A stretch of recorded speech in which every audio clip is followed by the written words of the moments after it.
ವಿಶ್ವವಸು ಸಂವತ್ಸರದ ಈ ದೀಪಾವಳಿಯು 500 ವರ್ಷಗಳ ನಂತರ 5 ರಾಶಿ ಚಕ್ರದ ವ್ಯಕ್ತಿಗಳಿಗೆ ಅದೃಷ್ಟವನ್ನು ತರಲಿದೆ.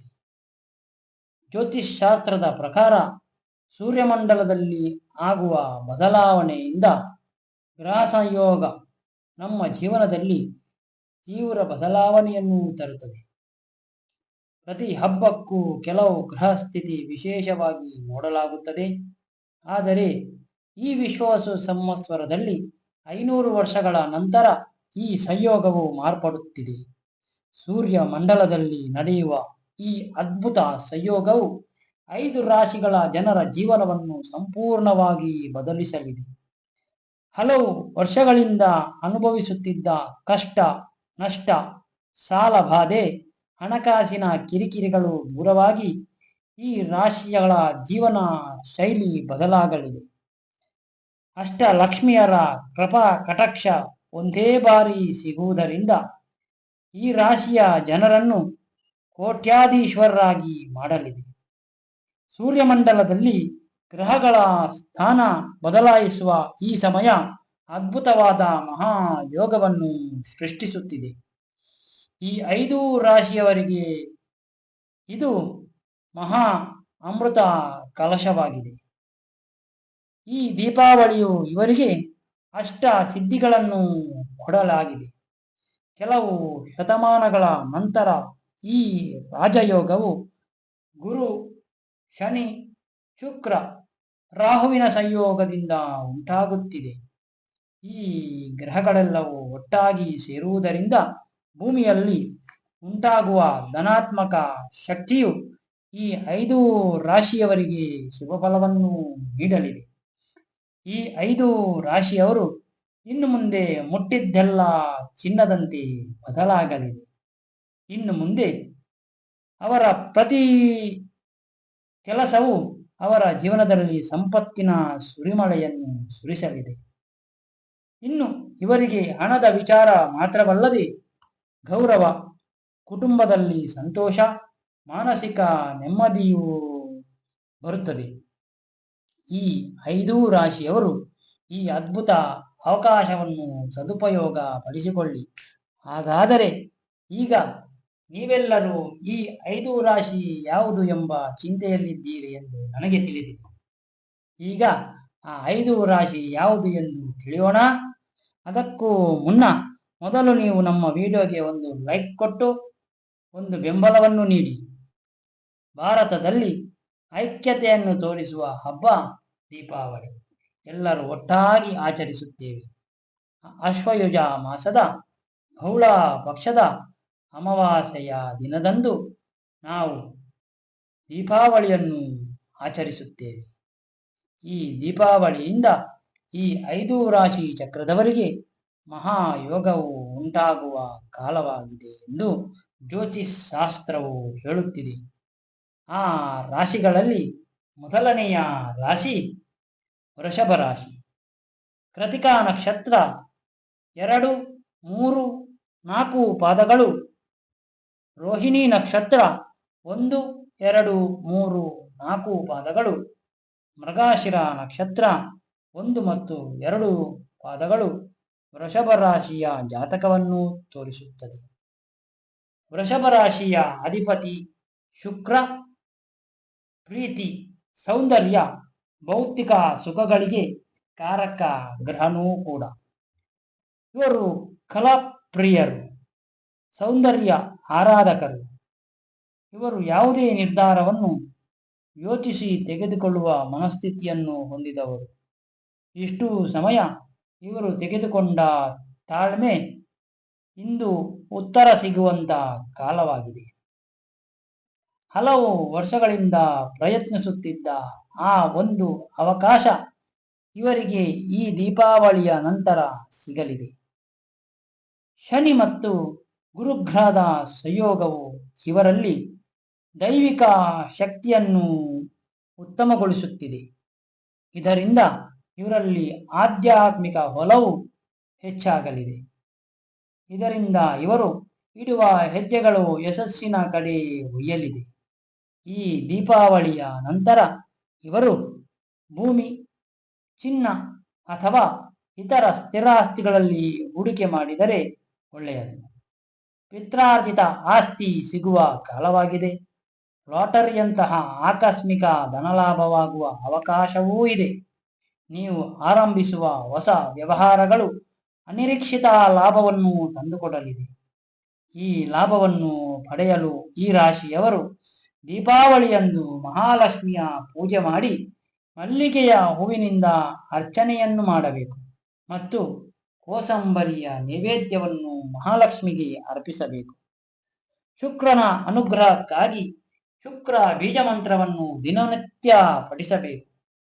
ದೀಪಾವಳಿಯಂದು ಮನೆಯ ಈಶಾನ್ಯ ಮೂಲೆಗೆ ಮುಖ ಮಾಡಿ ಬೆಳ್ಳಿಯ ದೀಪದಲ್ಲಿ ತುಪ್ಪವನ್ನು ತುಂಬಿಸಿ ಬೆಳಗಿಸಿ ಕನಕಾಧಾರ ಸ್ತೋತ್ರವನ್ನು ಮಹಾಲಕ್ಷ್ಮಿ ಅಷ್ಟಕವನ್ನು ಪಠಿಸಬೇಕು. ಇದರಿಂದ ಇನ್ನಷ್ಟು ಉತ್ತಮ ಫಲಗಳು ಇವರಿಗೆ ದೊರೆಯುತ್ತದೆ. ಇನ್ನು ಮುಂದಿನ ರಾಶಿ ಸಿಂಹರಾಶಿ. ಮಖಾ ನಕ್ಷತ್ರದ 4 ಪಾದಗಳು, ಪೂರ್ವ ಪಾಲ್ಗುಣಿಯ 4 ಪಾದಗಳು ಮತ್ತು ಉತ್ತರ ಪಾಲ್ಗುಣಿಯ 1ನೇ ಪಾದದಲ್ಲಿ ಜನಿಸಿದವರು ಸಿಂಹರಾಶಿ ಜಾತಕದವರು. ಇವರು ಎಲ್ಲದರಲ್ಲೂ ಆಡಳಿತ ಮಾಡುವ ಸ್ವಭಾವದವರು. ಸಿಂಹ ರಾಶಿಯ ಅಧಿಪತಿ ಸೂರ್ಯ. ಇವರು ಎಲ್ಲದರಲ್ಲೂ ಮುಂಚೂಣಿಯಲ್ಲಿ ಇರಬೇಕೆಂದು ಬಯಸುವವರು. ಕೆಲವು ಸಮಯದಿಂದ ವ್ಯವಹಾರದಲ್ಲಿ ನಷ್ಟ, ಸಹೋದರರಿಂದ ಕಿರಿಕಿರಿ, ಕೆಲಸದ ಜಾಗಗಳಲ್ಲಿ ಮೇಲಾಧಿಕಾರಿಗಳಿಂದ ಒತ್ತಡದ ಸಮಸ್ಯೆಯನ್ನು ಎದುರಿಸುತ್ತಿದ್ದಾರೆ. ಈ ದೀಪಾವಳಿಯ ನಂತರ ಬರುವ ಮಹಾಯೋಗವು ಇವರಿಗೆ ಅದ್ಭುತ ಶಕ್ತಿಯನ್ನು ನೀಡಲಿದೆ. ಗುರು ಶನಿ ಸಂಯೋಗದಿಂದ ಪಾಲುದಾರಿಕೆ ವ್ಯವಹಾರ ಮಾಡುವವರಿಗೆ ಹೊಸ ಪಾಲುದಾರಿಕೆಯ ಅವಕಾಶವನ್ನು ಕೊಡಲಿದೆ ಮತ್ತು ಈ ಪಾಲುದಾರಿಕೆ ನಿಮ್ಮನ್ನು ಚೇತರಿಸಲಿದೆ. ಈ ಕಾಲದಲ್ಲಿ ಮಾಡಿದ ವ್ಯವಹಾರದ ಒಪ್ಪಂದಗಳು ನಿಮಗೆ ಅದೃಷ್ಟದ ಬಾಗಿಲನ್ನು ತೆರೆಯಲಿದೆ. ಇಂದಿನ ತಿಂಗಳಲ್ಲಿ ಬುಧ ಮತ್ತು ಕೇತು ಗ್ರಹದ ಸಂಯೋಗವು ನಿಮ್ಮನ್ನು ಸ್ವಲ್ಪ ಗೊಂದಲಮಯವಾಗಿ ಇಟ್ಟಿದ್ದರೂ ಈಗ ಆ ವಿಚಾರಗಳು ನಿಮಗೆ ಸಹಾಯ ಮಾಡಲಿದೆ ಮತ್ತು ನಿಮ್ಮ ಜೀವನದಲ್ಲಿ ನೀವು ತಗೊಳ್ಳುವಂತ ವಿಚಾರಗಳು ನಿಮ್ಮ ಆತ್ಮವಿಶ್ವಾಸವನ್ನು ಹೆಚ್ಚಿಸಲಿದೆ. ಈ ಕಾಲ ನಿಮ್ಮಲ್ಲಿ ಇತರರನ್ನು ಆಕರ್ಷಿಸುವ ಶಕ್ತಿಯನ್ನು ಹೆಚ್ಚು ಮಾಡಲಿದೆ. ಇದು ರಾಜಕೀಯದಲ್ಲಿ ಅಥವಾ ಉನ್ನತ ಹುದ್ದೆಯಲ್ಲಿ ಇರುವವರಿಗೆ ಸಹಾಯವಾಗಲಿದೆ. ಪ್ರಮೋಷನ್ ಮತ್ತು ಕೀರ್ತಿ ಪ್ರತಿಷ್ಠೆಗಳು ತಾವಾಗಿಯೇ ನಿಮ್ಮನ್ನು ಹುಡುಕಿ ಬರಲಿದೆ. ನಿಮ್ಮ ಜೀವನದಲ್ಲಿ ಧನ ಸಂಪತ್ತು ಮಾತ್ರವಲ್ಲದೆ ಉತ್ತಮ ಖ್ಯಾತಿಯನ್ನು ಪಡೆಯುವಂತ ಕಾಲವೂ ಆಗಿದೆ. ಸಮಾಜದಲ್ಲಿ ಉನ್ನತ ಅಧಿಕಾರವನ್ನು ಪಡೆಯುತ್ತೀರಿ. ಸಿಂಹರಾಶಿಯವರು ಈ ಅದೃಷ್ಟವನ್ನು ಗಟ್ಟಿಪಡಿಸಲು ದೀಪಾವಳಿಯ ಅಂದು ಪ್ರತಿದಿನ ಬೆಳಿಗ್ಗೆ ಸೂರ್ಯ ನಮಸ್ಕಾರ ಮಾಡಿ ಸೂರ್ಯ ಮಂತ್ರವನ್ನು ಜಪಿಸಿ ಸೂರ್ಯದೇವನಿಗೆ ಅರ್ಘ್ಯವನ್ನು ಸಮರ್ಪಿಸಬೇಕು ಮತ್ತು ಪ್ರತಿ ಆದಿತ್ಯವಾರ ಶಿವನಿಗೆ ರುದ್ರಾಭಿಷೇಕವನ್ನು ಮಾಡಬೇಕು. ಸತ್ಯ ಧರ್ಮ ನಿರತರಾಗಿ ಬಾಳುವುದರಿಂದ ಸೂರ್ಯದೇವನು ಸಂತುಷ್ಟನಾಗಿ ಉತ್ತಮ ಫಲವನ್ನು ನೀಡುತ್ತಾನೆ. ದೀಪಾವಳಿಯಂದು ಸಂಜೆ ಮಹಾಲಕ್ಷ್ಮಿಗೆ ಮಹಾಲಕ್ಷ್ಮಿ ಅಷ್ಟಕವನ್ನು ಪಠಿಸುವುದರಿಂದ ಉತ್ತಮ ಲಾಭವಿದೆ. ಇನ್ನು 3ನೇ ರಾಶಿ ತುಲಾರಾಶಿ. ಚಿತ್ತಾ ನಕ್ಷತ್ರ 3, 4ನೇ ಪಾದ, ಸ್ವಾತಿ ನಕ್ಷತ್ರದ 4 ಪಾದಗಳು, ವಿಶಾಖ ನಕ್ಷತ್ರದ 1, 2, 3 ಪಾದಗಳು ತುಲಾ ಜಾತಕವನ್ನು ತೋರಿಸುತ್ತದೆ. ಈ ರಾಶಿಯ ಅಧಿಪತಿ ಶುಕ್ರ ಗ್ರಹವಾಗಿದೆ. ಈ ರಾಶಿಯವರು ಐಷಾರಾಮಿ ಜೀವನವನ್ನು ಇಷ್ಟಪಡುತ್ತಾರೆ ಮತ್ತು ಸೌಂದರ್ಯಕ್ಕೆ ಬೆಲೆ ಕೊಡುತ್ತಾರೆ. ಇವರು ಯಾವಾಗಲೂ ನ್ಯಾಯಯುತವಾಗಿ ಬದುಕುತ್ತಾರೆ. ಕಳೆದ ದಿನಗಳಲ್ಲಿ ರಾಹು ಮತ್ತು ಶನಿಯ ಸಂಯೋಗವು ಇವರಿಗೆ ಅನೇಕ ಪರೀಕ್ಷೆಗಳನ್ನು ನೀಡಿದೆ.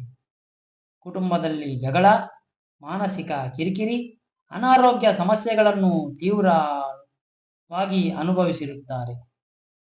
ಶನಿ ಪರಮಾತ್ಮನ ಒಂದು ನಿಯಮದ ಪ್ರಕಾರ ಕಷ್ಟಪಡಿಸಿದ ನಂತರ ಸುಖವನ್ನು ನೀಡುತ್ತಾನೆ. ಈಗ ಆ ಸಮಯ ಬಂದಿದೆ. 500 ವರ್ಷಗಳ ನಂತರ ಬರುವ ಈ ಗ್ರಹಕೂಟ ಸಂಯೋಗವು ಗುರು ಮತ್ತು ಶನಿಯ ಸಂಯೋಗವು ಇವರ ಜೀವನದಲ್ಲಿ ವಾಹನ ಮತ್ತು ಆಸ್ತಿ ವೃದ್ಧಿಯ ಯೋಗವನ್ನು ನೀಡುತ್ತಿದೆ. ಹೊಸ ಮನೆ ನಿರ್ಮಾಣದ ಕನಸು ನೆರವೇರುತ್ತದೆ. ದುಬಾರಿ ವಾಹನಗಳ ಭಾಗ್ಯವು ಇವರಿಗೆ ಸಿಗಲಿದೆ. ಭೂಮಿಯ ಸಲುವಾಗಿ ಯಾವುದೇ ವ್ಯಾಜ್ಯಗಳು ಇದ್ದರೂ ತೀರ್ಪು ನಿಮ್ಮ ಕಡೆ ಸಿಗಲಿದೆ. ಪಾಲುದಾರಿಕೆ ವ್ಯವಹಾರದಲ್ಲಿ ಇದ್ದವರಿಗೆ ಆಕಸ್ಮಿಕ ಧನಲಾಭ ಬರಲಿದೆ. ನಿಮ್ಮ ಸಂಗಾತಿಯ ಕಡೆಯಿಂದ ಉತ್ತಮ ಧನಲಾಭವಾಗಲಿದೆ. ಕಲೆಯಲ್ಲಿ ತೊಡಗಿಸಿಕೊಂಡಂತಹ ವ್ಯಕ್ತಿಗಳಿಗೆ ದೊಡ್ಡ ಕೀರ್ತಿ ಸಿಗಲಿದೆ. ನಂತರ ಅವರ ಜೀವನ ಯೋಚಿಸದ ರೀತಿಯಲ್ಲಿ ಬದಲಾಗಲಿದೆ. ಅಷ್ಟ ಸಿದ್ಧಿಗಳು ಅವರ ಮನೆಯಲ್ಲಿ ಸ್ಮಿತರಾಗುತ್ತಾರೆ. ತುಲಾ ರಾಶಿಯವರು ಈ ಯೋಗವನ್ನು ಉತ್ತಮಗೊಳಿಸಲು ಈ ದೀಪಾವಳಿಯಲ್ಲಿ ಮಣ್ಣಿನ ದೀಪದಲ್ಲಿ ತುಪ್ಪವನ್ನು ಸೇರಿಸಿ ಬೆಳಗಿಸಬೇಕು. ಹಾಲಿನ ಖಾದ್ಯಗಳನ್ನು ನೈವೇದ್ಯವಾಗಿ ಮಹಾಲಕ್ಷ್ಮಿಗೆ ಅರ್ಪಿಸಬೇಕು ಮತ್ತು ಶುಕ್ರ ಬೀಜ ಮಂತ್ರಗಳನ್ನು ದಿನನಿತ್ಯ ಪಠಿಸಬೇಕು. ಲಕ್ಷ್ಮೀ ನಾರಾಯಣ ಹೃದಯ ಸ್ತೋತ್ರಗಳನ್ನು ದಿನನಿತ್ಯ ಪಠಿಸಬೇಕು. ಇದರಿಂದ ನಿಮಗೆ ಈ ಮಹಾಯೋಗವು ಮತ್ತಷ್ಟು ದ್ವಿಗುಣಗೊಳ್ಳುತ್ತದೆ. ಇನ್ನು 4ನೇ ರಾಶಿ ಧನುರ್ರಾಶಿ. ಮೂಲಾ ನಕ್ಷತ್ರದ 4 ಪಾದಗಳು, ಪೂರ್ವಾಷಾಢ ನಕ್ಷತ್ರದ 4 ಪಾದಗಳು, ಉತ್ತರಾಷಾಢ ನಕ್ಷತ್ರದ 1ನೇ ಪಾದದಲ್ಲಿ ಜನಿಸಿದವರು ಧನುರ್ರಾಶಿ ಸಂಜಾತರು. ಧನುರ್ರಾಶಿಯ ಅಧಿಪತಿ ಬೃಹಸ್ಪತಿ. ಇವರು ಸಹಜವಾಗಿ ಆಧ್ಯಾತ್ಮಿಕ ಚಿಂತಕರು ಮತ್ತು ದೂರದೃಷ್ಟಿಯನ್ನು ಹೊಂದಿದವರು. ಆದರೆ ಇವರು ಕೆಲವು ವರ್ಷಗಳಿಂದ ಶನಿಯ ಪ್ರಭಾವದಿಂದ 7 ಶನಿ ಕಾಟವನ್ನು ಅನುಭವಿಸುತ್ತಿದ್ದಾರೆ. ಆರ್ಥಿಕ ಪರಿಸ್ಥಿತಿ ಹದಗೆಟ್ಟು ಸಾಲದ ಸುಳಿಯಲ್ಲಿ ಸಿಲುಕಿದ್ದಾರೆ. ಮಾನಸಿಕವಾಗಿ ಬಹಳಷ್ಟು ನೋವನ್ನು ಅನುಭವಿಸಿದ್ದಾರೆ. ಆದರೆ ಈ ದೀಪಾವಳಿಯಿಂದ ಶನಿ ಭಗವಾನ್ನ ಕ್ರೂರ ದೃಷ್ಟಿಯು ಸಂಪೂರ್ಣವಾಗಿ ದೂರ ಸರಿಯಲಿದೆ. ಜೊತೆಗೆ 500 ವರ್ಷಗಳ ನಂತರ ರೂಪುಗೊಳ್ಳುವ ಈ ಮಹಾಯೋಗ ಕೂಟವು ನಿಮ್ಮ ಆರ್ಥಿಕ ಪರಿಸ್ಥಿತಿಯನ್ನು ಸುಧಾರಿಸಲಿದೆ. ಮುಖ್ಯವಾಗಿ ಗುರು ಶನಿ ಸಂಯೋಗವು ನಿಮ್ಮ ಆರ್ಥಿಕ ಪರಿಸ್ಥಿತಿಯನ್ನು ಸುಧಾರಿಸಲಿದೆ. ನಿಮ್ಮ ಸಾಲದ ಚಿಂತೆ ಇನ್ನು ಮುಗಿಯಲಿದೆ. ಹಲವು ಮೂಲಗಳಿಂದ ನಿಮಗೆ ಹಣ ಬರಲಿದೆ. ವಿದೇಶಿ ಉದ್ಯೋಗ ಅವಕಾಶಗಳು ನಿಮಗೆ ಸಿಗಲಿದೆ. ನಿಮ್ಮ ಆರ್ಥಿಕ ಸ್ಥಿತಿಯು ಇದರಿಂದ ಬಲಗೊಳ್ಳಲಿದೆ. ಬೋಧನಾ ವೃತ್ತಿಯಲ್ಲಿ ಇರುವವರಿಗೆ ಇದು ಆಶ್ಚರ್ಯಕರ ಲಾಭವನ್ನು ನೀಡುತ್ತಿದೆ. ಈ ದೀಪಾವಳಿಯಿಂದ ನಿಮ್ಮ ಶುಭ ಫಲ ಕಾರ್ಯಗಳು ನಡೆಯಲಿದೆ. ಕುಟುಂಬದಲ್ಲಿ ಸಂತೋಷವನ್ನು ಕಾಣುತ್ತೀರಿ. ಆಧ್ಯಾತ್ಮಿಕ ಚಿಂತನೆಯಲ್ಲಿ ನಡೆಯುವ ಅವಕಾಶಗಳು ನಿಮಗೆ ಬರಲಿದೆ. ನೀವು ಸಂಪಾದಿಸಿದ ಸಂಪತ್ತು ಮತ್ತು ದಾನ ಮತ್ತು ಒಳ್ಳೆಯ ಕೆಲಸಕ್ಕೆ ವಿನಿಯೋಗಿಸಿದರೆ ಪುಣ್ಯ ವೃದ್ಧಿಯಾಗಲಿದೆ. ಇದರಿಂದ ಶಾಶ್ವತ ಸುಖವನ್ನು ನೀವು ಪಡೆಯಲಿದ್ದೀರಿ. ಈ ರಾಶಿಯವರಿಗೆ ಇದು ಅದೃಷ್ಟದ ಬಾಗಿಲು ತೆಗೆದಂತೆ. ಕಷ್ಟದ ಕಡಲಿನಿಂದ ಸುಖದ ಸಾಗರವನ್ನು ಸೇರುತ್ತಿದ್ದೀರಿ. ಈ ಮಹಾಯೋಗವು ನೀವು ದ್ವಿಗುಣಗೊಳಿಸಲು ದೀಪಾವಳಿಯಂದು ಕೃಷ್ಣ ಪರಮಾತ್ಮನನ್ನು ಆರಾಧಿಸಿ ಕೃಷ್ಣ ಸಹಸ್ರನಾಮವನ್ನು ಪಠಿಸಿ ಕೃಷ್ಣ ಸೇವೆಯನ್ನು ಮಾಡುವುದರಿಂದ ಒಳ್ಳೆಯದು. ನಂತರ ಗೋಪೂಜೆಯನ್ನು, ಗುರು ಸೇವೆಯನ್ನು ಮತ್ತು ಪ್ರತಿನಿತ್ಯ ಗುರು ಬೀಜಮಂತ್ರವನ್ನು ಪಠಿಸಿ ಔದುಂಬರ ವೃಕ್ಷದ ಕೆಳಗೆ ತುಪ್ಪದ ದೀಪವನ್ನು ಪ್ರತಿ ಗುರುವಾರದ ದಿನ ಬೆಳಗಿಸಿ ಕಲ್ಲು ಸಕ್ಕರೆ ನೈವೇದ್ಯವನ್ನು ಇಟ್ಟರೆ ಇದು ನಿಮಗೆ ಅತ್ಯಂತ ಶ್ರೇಯಸ್ಕರವಾಗಿದೆ. ಇನ್ನು 5ನೇ ರಾಶಿ ಕುಂಭರಾಶಿ. ಧನಿಷ್ಠ ನಕ್ಷತ್ರದ 3, 4ನೇ ಪಾದಗಳು, ಶತಾಭಿಷ ನಕ್ಷತ್ರದ 4 ಪಾದಗಳು, ಪೂರ್ವ ಭಾದ್ರಪದ 1, 2, 3 ಪಾದಗಳು ಜನಿಸಿದವರಿಗೆ ಕುಂಭರಾಶಿಯವರು ಸೇರುತ್ತಾರೆ. ಈ ರಾಶಿಯವರು ಯೋಚನೆಗಳು ಬಹಳ ಭಿನ್ನವಾಗಿರುತ್ತದೆ. ಹೊಸ ವಿಚಾರಗಳ ಆವಿಷ್ಕಾರದಲ್ಲಿ ಇವರಿಗೆ ಕುತೂಹಲವಾಗಿರುತ್ತದೆ. 2025ರಲ್ಲಿ ಗುರುಗ್ರಹವು ನಿಮ್ಮ ರಾಶಿಯಲ್ಲಿ ಸಂಚರಿಸಿದ್ದು ನಿಮಗೆ ಶುಭಪ್ರದವಾಗಿದೆ. ಇದು ನಿಮ್ಮಲ್ಲಿ ಉತ್ತಮ ಜ್ಞಾನದ ಸಂಕೇತವನ್ನು ವೃದ್ಧಿಪಡಿಸುತ್ತಿದೆ. ಇನ್ನು 500 ವರ್ಷಗಳ ನಂತರ ಕೂಡುವ ಗ್ರಹಕೂಟವು ನಿಮ್ಮ ವೈಯಕ್ತಿಕ ಜೀವನದಲ್ಲಿ ಬದಲಾವಣೆಯನ್ನು ತರಲಿದೆ. ಈ ಕಾಲ ನಿಮಗೆ ಉತ್ತಮ ಪರಿಚಯವನ್ನು ನೀಡುತ್ತಿದೆ. ದೀಪಾವಳಿಯ ನಂತರ ನಿಮ್ಮ ಮನಸ್ಸಿನಲ್ಲಿ ಹೊಸ ಆವಿಷ್ಕಾರಗಳ ವಿಚಾರಗಳು ಹುಟ್ಟಿಕೊಳ್ಳಲಿದೆ. ಇದು ನಿಮ್ಮ ಧನವೃದ್ಧಿಗೆ ಕಾರಣವಾಗುತ್ತದೆ. ಉದ್ಯೋಗದಲ್ಲಿ ಹೆಸರು ಗಳಿಸಲು ಇದು ಉತ್ತಮ ಕಾಲವಾಗಿದೆ. ಅನೇಕ ರೀತಿಯಿಂದ ನಿಮಗೆ ಸಹಾಯವಾಗಲಿದೆ. ನಿಮ್ಮ ಹೊಸ ಆವಿಷ್ಕಾರದ ಯೋಜನೆ ಈ ಸಮಯ ಸಮಾಜವು ನಿಮಗೆ ಮುನ್ನುಡಿಯನ್ನು ಬರೆಯಲಿದೆ. ನೀವು ಅಷ್ಟ ಐಶ್ವರ್ಯವನ್ನು ಹೊಂದುವುದರಿಂದ ನೀವು ಸಮಾಜದಲ್ಲಿ ಒಬ್ಬ ಪ್ರಭಾವಶಾಲಿ ವ್ಯಕ್ತಿಯಾಗಿ ಬೆಳೆಯಲು ಈ ಕಾಲ ಸಹಕಾರಿಯಾಗಲಿದೆ. ಈ ಕಾಲ ನಿಮಗೆ ಐಶ್ವರ್ಯವನ್ನು ಮಾತ್ರವಲ್ಲದೆ ಆತ್ಮ ತೃಪ್ತಿಯನ್ನು ನೀಡುತ್ತದೆ. ಈ ದೀಪಾವಳಿ ನಿಮಗೆ ಒಂದು ಸಿದ್ಧಿ ಯೋಗವಾಗಿ ಮಾರ್ಪಾಡಾಗಲಿದೆ. ನಿಮ್ಮ ಜೀವನದ ಗುರಿಯನ್ನು ನೀವು ತಲುಪುವ ಕಾಲ ನಿಮಗೆ ಈ ಸಮಯ ಸಹಾಯ ಮಾಡಲಿದೆ.